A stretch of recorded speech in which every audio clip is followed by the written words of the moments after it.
Verse 39, it says, he went a little further and fell on his face and prayed, saying, "Oh, my Father, if it is possible, let this cup pass from me. Nevertheless, not as I will, but as you will." Here we see the inner workings of Jesus' thinking. Jesus is not motivated by prize-reward mentality because there is no prize here. The prize is death on the cross. And so Jesus begins to wrestle with God because it says, if it is possible, let this cup pass from me. Nevertheless, not as I will, but as you will. Bible scholars and inspired writings tells us that at this point in time, Jesus was not able to see that he had a hope beyond the cross. The exact phraseology that Ellen White uses is that Jesus could not see beyond the portals of the cross, the tomb.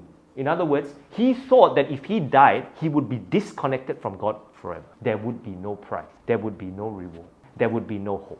This is the picture that Jesus is facing. And in this picture, he says again a second time, verse 42, he went away and prayed, saying, "Oh, my Father, if this cup cannot pass away from me unless I drink it, your will be done." So Jesus is the one who exemplifies this. And this is why you see that common thread coming across, that even though you may start your Christian experience with a prize-reward mentality, as you mature in your Christian experience, as you learn more about God, you realize that the motivation is no longer about prize and reward.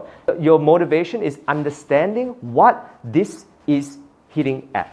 And when there is no prize and when there is no reward, you start to see the glimpses of how this comes through.